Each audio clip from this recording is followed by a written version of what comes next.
पहले तो मैं ये बताऊंगी कि एक जो कम एज होती है ना, चाहे वो बंदा हो या बंदी, हर इंसान खूबसूरत लगता है ना। नहीं, ये तो सच्चाई है। मतलब छोटे से छोटे शो में भी कंटेस्टेंट से फीस ली जाती है। तो इस एज में अपने आप को मेंटेन करके आगे बढ़ना, ये बहुत बड़ी चुनौती है, स्पेशली फीमेल के लिए। तो मैंने कहा कि नहीं, मैं जीत के आऊंगी, दिल्ली वालों को हरा के आऊंगी। और बाहर वाले देखो क्या बोलते हैं, वो तो बोलते ही रहते हैं। बाहर वालों की नहीं सुननी चाहिए, सिर्फ अपने मन की सुननी चाहिए। आपको जो करना है उसमें आगे बढ़िए और मेहनत करिए, तो आपको मंजिल जरूर मिलेगी।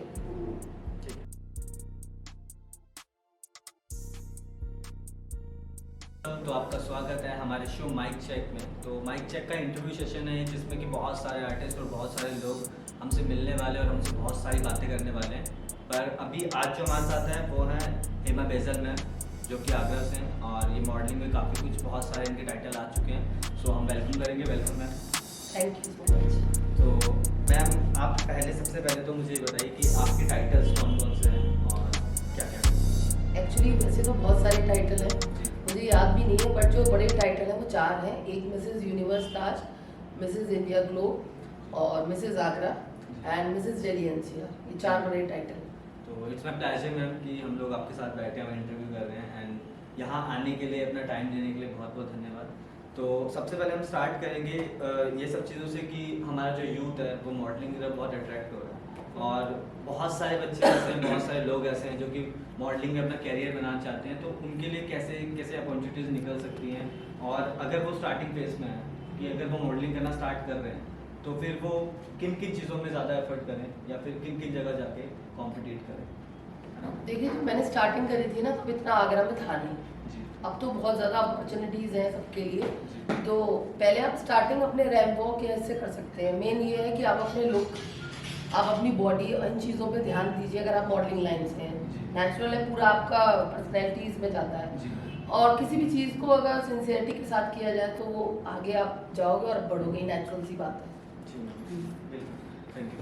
तो जैसे कि कुछ लोग अभी बोलते हैं कि मॉडलिंग के जो शोज़ होते हैं तो उनमें बहुत सारा अमाउंट मांगा जाता है, हाँ। है ना मैम? तो इस बात में कितनी सच्चाई है और कैसे होता है ये सब, आप बता सकते हैं? नहीं, ये तो सच्चाई है। मतलब छोटे से छोटे शो में भी कंटेस्टेंट से फीस ली जाती है। मैंने भी इतने शोज करे हैं, सब में मुझसे फीस ली गई थी। आगरा में भी नॉर्मल से अगर शोज होते हैं तो उसमें भी कंटेस्टेंट से 5000, रैंप वॉक के भी इतने ही लिए जाते हैं, बिना फीस के। मतलब फ्री में कुछ भी नहीं है जी। फीस आपको देनी पड़ती है। जी मैम, तो ये जो लोग फीस लेते हैं तो इसके लिए मतलब कुछ ग्रूमिंग सेशंस होते हैं उसमें, या फिर कुछ हाँ। ऐसा होता है दे प्रोवाइड समथिंग, और हाँ। कि वो बस फीस देते हैं और वो सिर्फ रजिस्ट्रेशन? नहीं नहीं, ऐसा नहीं है। जैसे अगर आपसे 5000 लिए तो उसका पूरा 5000 आपको वो देंगे। ग्रूमिंग क्लासेस होती है, फूड होता है, और ज़्यादा पैसे लेते हैं तो उसमें स्टे भी होता है 5 स्टार में, सारी चीज़ें होती हैं। ऐसा नहीं है कि 5000 ले लिया आपसे तो ऐसा कुछ नहीं है, सब कुछ मतलब पूरा टोटल देते हैं। ठीक है। तो सारे यूथ को मैं बताना चाहूँगा कि आपके पैसे तो लगने वाले हैं इसमें, ठीक है? तो आप लोग रेडी रहिए थोड़ा सा पैसा लगाने के लिए और अपना कैरियर बनाने के लिए, ठीक है? नेक्स्ट क्वेश्चन आपसे ये था कि आप अपने आप को फिट कैसे रखते हैं? मतलब अपने फिटनेस के लिए आप क्या क्या चीज़ें करते हैं, और बाकी सब लोगों को, बिकॉज आजकल फिटनेस के बहुत सारे इश्यूज हो रहे हैं, लोग मतलब कम एज के लोग भी अनफिट रह रहे हैं या फिर वो फिट नहीं रह पा रहे हैं। तो आप क्या कुछ सजेशन दे सकते हैं? सबसे पहले तो मैं ये बताऊंगी कि एक जो कम एज होती है ना, चाहे वो बंदा हो या बंदी, हर इंसान खूबसूरत लगता है। जी है ना? जी। लेकिन एक एज के बाद, जैसे कि मैंने स्टार्टिंग की, बेटा जब 10th में आ गया तब मैंने मॉडलिंग लाइन स्टार्ट करी है। 2011 से मैं इस लाइन में हूँ, तो नेचुरल सी बात है, मिडिल एज थी, ठीक है ना? तो इस एज में अपने आप को मेंटेन करके आगे बढ़ना, ये बहुत बड़ी चुनौती है, स्पेशली फीमेल के लिए। क्योंकि आपको घर का भी देखना है, हाउस मेकर भी हो, ठीक है ना, और आपको बाहर भी देखना है। तो दोनों चीज़ों को मिला के आप कैसे आगे बढ़ते हो, ये एक मेहनत वाली बात है जो मैंने करी है, और इसके लिए मैं अपने आप पे प्राउड फील करती हूँ। जी। और आपने अपने बेटे के साथ भी वॉक की है? हाँ, बिल्कुल करी है। तो आपका बेटा जैसे स्टार्टिंग से आपके साथ वॉक कर रहा है रैंप पे, हाँ। तो क्या आप चाहती हैं कि वो भी आगे मॉडलिंग करे या फिर ऐसा कुछ? एक्चुअली उसने जो पहला शो किया था, कोनूर ताज किया था, कोहिनूर सूरत ताज, में, हाँ, ये 2012 तो उसमें वो विनर रहा है, ठीक है। तो उसमें मैं शो स्टॉपर थी जी। आप वो फर्स्ट शो था मेरा। Ma'am, I read about you, आपने हाँ। 100 प्लस शो में हाँ, आप शो स्टॉपर रहे, बिल्कुल राइट? बिल्कुल, बहुत सारे में, हाँ, दिल्ली तक में किया हुआ है हाँ मैंने। जी मैम। ठीक है, तो हाँ। आपका कुछ ऐसा पर्सपेक्टिव नहीं कि वो मॉडल ही बने, वो हाँ, कुछ भी करना चाहते हैं वो उसकी जिंदगी में? अपनी मर्जी है, ये तो मेरा शौक है इसलिए मैं इस पे आगे बढ़ी।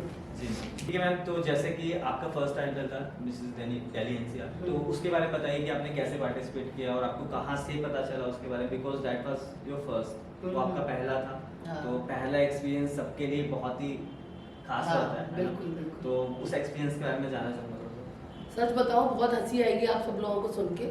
मेरे घर में ही सबने बोला था कि तुम आगरा की होके दिल्ली में जा रही हो, हार के आ जाओगी, क्योंकि वो फर्स्ट था मेरा शो। तो मैंने कहा कि नहीं, मैं जीत के आऊंगी, दिल्ली वालों को हरा के आऊंगी। और करीब आई थिंक 30 लेडीज थी उसमें, कोई डॉक्टर, कोई पता नहीं कहीं कहीं किसी भी था, मैं हाउस मेकर थी। बट मैं जीत के आई और मैंने प्रूव कर दिया घर वालों को भी और आगरा वालों को कि मैं कुछ कर सकती हूँ। बिल्कुल मैम, बिल्कुल बहुत बड़ी बात है खुद को हाँ। मेंटेन रखना फिजिकली मेंटली, और उसके बाद एक किताब हासिल करना बहुत बड़ी अप्रिशिएट करना। तो एक चीज़ और, इससे पहले आपका लाइफस्टाइल क्या था? बिकॉज आपने आप बता रहे हैं कि शादी के बाद आपका मॉडलिंग करियर स्टार्ट हुआ, तो उससे पहले भी आपके लाइफ में कुछ इन्फ्लुएंस था मॉडलिंग का, कि उसके बाद ही आपकी लाइफ में स्टार्ट हुआ? वो कहते हैं ना, जैसे बचपन से वो चीज़ें दिखाई दे जाती हैं, एक गॉड गिफ्ट है। जी मतलब मुझे ये था कि मैं मॉडल बनूं, बट 12th के बाद शादी हो गई, फिर बेटा।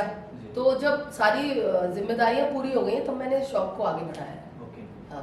ठीक है। और एक चीज़ मुझे बहुत खास पूछनी थी, बिकॉज हम इंडिया में रहते हैं मैम, भारत जैसे देश में हम रहते हैं, सारी चीज़ें बहुत अच्छी हैं, बिल्कुल भी मैं बुराई नहीं कर रहा हूँ अपने देश की, मेरा भारत महान, I love my India, I love but too. हमारा समाज जो है वो एकदम से एक्सेप्ट नहीं करता है, because you are a housewife बिल्कुल। और आप उसके बाद भी बाहर जा रही हैं मॉडलिंग, और वो भी एक मॉडलिंग जैसी चीज़ करने के लिए। तो मैं समझ सकता हूँ कि समाज और घर की तरफ से भी कुछ आपको बहुत ज़्यादा सपोर्ट नहीं रहा होगा। हाँ, बिल्कुल सही बात। जी मैम, तो आपके लिए मेंटली वो बहुत एक हाँ। दौर रहा होगा जो कि आपने निकाला, उसको पास किया, है ना? तो उन सब चीज़ों में आपको कैसे कैसे मुश्किलें आई? बिकॉज लोग बहुत तरह की बातें करते हैं, मुझे पता है, तो कुछ ऐसी बातें जो आपको घर ही कर गई कि आपको बहुत उनसे लड़ना पड़ा या जूझना पड़ा, कुछ ऐसी बातें? पहले तो फैमिली ने थोड़ा सा सपोर्ट नहीं किया, उन्हें लगा पता नहीं क्या है क्या नहीं है, क्योंकि जब मैंने स्टार्टिंग करी थी तब इतना नहीं था। अब तो आगरा में बहुत मॉडलिंग की अपॉर्चुनिटीज हैं। जी। तो लेकिन जब मैंने टाइटल जीता तो फैमिली को लगा कि नहीं, ये कुछ कर सकती है, फिर फैमिली भी सपोर्ट करने लगी। स्टार्टिंग में तो नहीं किया था, लेकिन बाद में जब मैंने टाइटल जीता उसके बाद फैमिली ने सपोर्ट किया।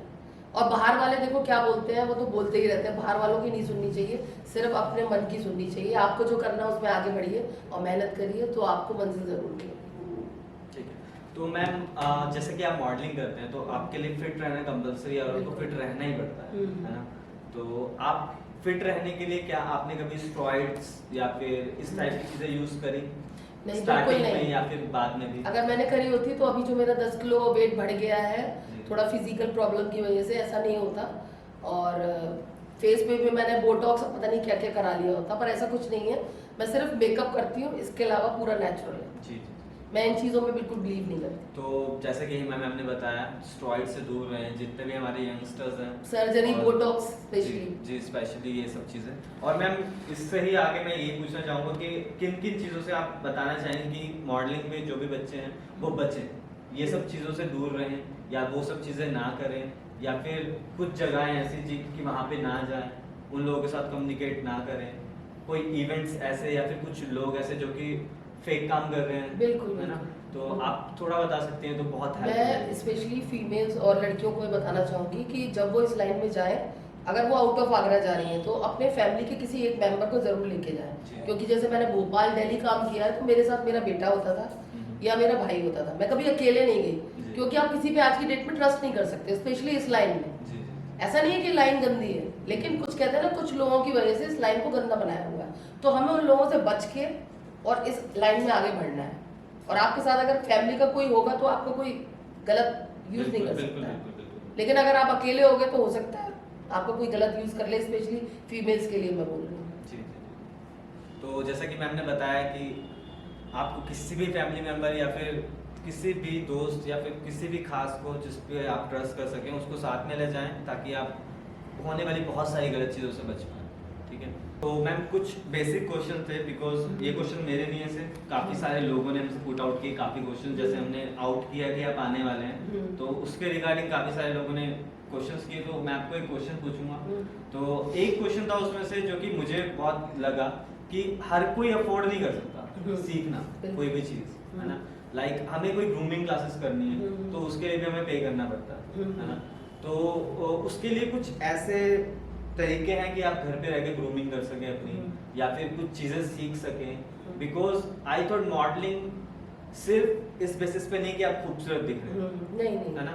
वो आपकी खूबसूरती अंदर से भी होनी चाहिए बिल्कुल, और बाहर से होनी चाहिए, और आपके थॉट्स में भी उतनी खूबसूरती होनी चाहिए, है ना। तो वो सब चीज़ों को कैसे मैनेज करें कि घर पे रह के भी क्या कुछ आप टिप्स बता सकते हैं कि सीख सकते हैं। मेन सबसे पहले तो मैं ये बोलूँगी कि अगर आप मॉडलिंग लाइन में हैं तो कोई ज़रूरत नहीं है आप ग्रूमिंग क्लास में जाएं या जाए। आप मिरर के सामने म्यूजिक लगाएं, एक बार दो बार गलती होगी, तीसरी बार होगी, चौथी बार होगी, पांचवी बार आपको आ ही जाएगा। आजकल तो हर चीज़ अवेलेबल है ना, गूगल में देखें वीडियो, यूट्यूब वगैरह में देखें, आप आराम से सीख सकते हो। आपको बिल्कुल किसी चीज़ की नीड नहीं है, पैसे खर्च क्यों करने हैं जब आप घर पे इस चीज़ को वो कर सकते हो। तो वैसे ऑप्शंस तो हमारे पास बहुत सारे ऑप्शंस हैं आज के YouTube और ये सब। लेकिन जब हमने स्टार्ट किया था तब इतने ऑप्शंस नहीं थे, सच बोल रही हूँ। जी मैम, तभी इसलिए ही मतलब लेकिन आज हम सोचते हैं ना, आज स्टार्ट करते हैं और वहाँ पे इतने सारे ऑप्शंस हैं, बट जब हमने किया था तो आगरा में इतना था भी नहीं। और जैसे मैंने मिसेस जीता ना तो एकदम से बाढ़ सी आ गई, सारी लेडीज, अब मतलब फीमेल जो अनमैरिड लड़कियां हैं ना वो इतना इस लाइन में नहीं जितना कि मैरिड वुमेन्स आगे बढ़ने के लिए वो होती हैं मॉडलिंग में। जी मैम, तो अभी हम थोड़ा सा कंट्रोवर्शियल क्वेश्चन करेंगे एक, बिकॉज ये चीज़ें कुछ गलत चीज़ें हैं हर एक लाइन में, जिसकी वजह से पेरेंट्स डरते हैं अपने बच्चों को बाहर भेजने से, है ना। तो क्या मतलब मॉडलिंग में भी जैसे हम बॉलीवुड की बात करते हैं तो बॉलीवुड में कास्टिंग्स होती हैं, कास्टिंग काउच होते हैं, तो वहाँ डायरेक्टली फीमेल्स को स्पेशली कॉम्प्रोमाइज़ के लिए बोल दिया जाता है कि अगर आप कॉम्प्रोमाइज़ करेंगे तो आपको ये अपॉर्चुनिटी मिल जाएगी या फिर आपको ये टाइटल मिल जाएगा। तो क्या ये सब चीज़ें रियल है, ये मॉडलिंग में भी हमको देखने को मिलती हैं? सच बताऊं तो मेरे पास इतने सारे ऑफर्स आए हैं और मेरे को मुंह पे बोला कॉम्प्रोमाइज करिए, आपको इतने मिल जाएंगे, ये आपको सॉन्ग मिल जाएगा, आपको ये रोल मिल जाएगा। और मैं नाम नहीं लेना चाहती, ऐसे ऐसे टीवी स्टार वगैरह ने मुझसे बोला है, मैं नाम नहीं ले सकती पब्लिक, बट ऐसा होता है। लेकिन मेरी ये लाइन नहीं है, एक्टिंग मेरी लाइन नहीं है, मेरी लाइन क्या है मॉडलिंग। तो मैं यहाँ खुश हूँ और क्या मॉडलिंग में भी ऐसा हो रहा है? मॉडलिंग में भी हो रहा है, लेकिन अगर आपको ये लग रहा है यहाँ गंदगी है तो आप उस साइड मत जाइए, जहाँ सेफ है आप उस तरफ जाइए। हर चीज के दो पहलू होते हैं ना, एक सही और एक गलत, तो आपको सही चुनना है, बिल्कुल दिमाग आके बिल्कुल खुली रखनी है और आपको बिल्कुल सही रास्ते पे जाना है। ये आपके अंदर इतनी काबिलियत होनी चाहिए कि आप उस सही चीज को पहचानें। तो जैसे कि आपके पास मिसेस के टाइटल है मैक्सिमम, तो मतलब एक प्रॉब्लम ये आती है कि आपका बेबी होता है ना, तो उसके बाद बॉडी को मेंटेन करना थोड़ा सा मुश्किल हो जाता है। तो वो सब चीज़ें आपने कैसे हैंडल करी? और वो सब बेबी के बाद में बिल्कुल फुटबॉल जैसी हो गई थी, बहुत ज़्यादा वेट पुट ऑन कर लिया था मैंने। लेकिन फिर मतलब मेरे हस्बैंड भी मुझे टीज करते थे कि तुम कभी पतली नहीं हो पाओगी। तो वो कहते हैं ना कि कोई चैलेंज दे अगर आपको, ये मेरे नेचर में है, मुझे कोई अगर ट्रिगर कर दे ना तो तुरंत मुझे लगता है कि नहीं मुझे ये चीज़ करनी चाहिए। तो उनकी बात मतलब मुझे इतनी चुभ गई कि मैंने कहा मैं पतली होकर दिखाऊंगी। तो मैंने एकदम से 10 किलो वेट कम किया, 58 kg मेरा वेट हो गया, ठीक है ना। उसके बाद फिर मैंने जब आप नेचुरली जब आप शेप पे आ जाओगे तो आप अच्छे लगोगे, तो फिर मैं इस लाइन में आ गई और आज तक कंटिन्यू। ठीक है, तो सभी लोगों को जो भी देख रहे हैं उनको मैं कहूँगा कि ये सीखने वाली चीज़ है। हाँ, अगर आपको कोई टीज करे या चिढ़ाए तो आपको उस चीज से डिमोटिवेट होना। हाँ, कोई आपको टीज करे, आपको चिढ़ाए तो आपको बिल्कुल वो होने की जरूरत नहीं है परेशान। आप ही सोचो कि ये चैलेंज है, मैं इसे करके दिखाऊंगा। जी, तो और माइक चेक जैसे हमने शो बनाया है, ठीक है ma'am, thank you so much for coming. तो आप क्या कहना चाहेंगे माइक चेक के बारे में, just last some words? Mic check के बारे में मैं सबसे पहले ये बताना चाहूँगी, ये बहुत अच्छा शो है उन लोगों के लिए, स्पेशली जो बच्चे सीखना चाहते हैं। हमारे आगरा में इतना ज़्यादा टैलेंट है, पर आगरा के बच्चों को बिल्कुल नहीं पता है कि वो कहाँ जाए, कैसे सीखें। तो मैं उन्हें ये बताना चाहती हूँ कि नारद जी एकेडमी जो कि राहुल चला रहे हैं, आप इस एकेडमी में आएँ और आके सीखें। चाहे वो मॉडलिंग लाइन से हो, चाहे वो डांस से हो, चाहे वो रैप सॉन्ग हो, कुछ भी हो, एनीथिंग एल्स, आपके अंदर जो भी टैलेंट है आप यहाँ पे आइए। माइक चेक जो हमारा ये नया शो स्टार्ट करवाया नारद जी एकेडमी की तरफ से, आप आए यहाँ पे सीखें। और ये एक लर्निंग शो जैसे कहते हैं ना, जिसको किसी को कुछ नहीं आ रहा है तो वो ए से स्टार्ट करेगा, वो यहाँ पे आके आप ए से स्टार्ट करिए, आप ए से डायरेक्ट ऊंचाई तक पहुँचेंगे। लेकिन उसके लिए आपको यहाँ आना पड़ेगा, हमारे शो को ज्वाइन करना पड़ेगा, जिसका नाम है माइक चेक। Thank you. तो जितने भी लोग हैं सबको मैं बताना चाहूँगा फिर से, माइक चेक एक ऐसा प्लेटफॉर्म है जहाँ से आप सब कुछ लर्न कर सकते हैं, not just modelling, rapping, dancing, singing, any type of art form. तो just stay connected with us. Thank you so much. It's your boy Azad artist here. Thank you so much.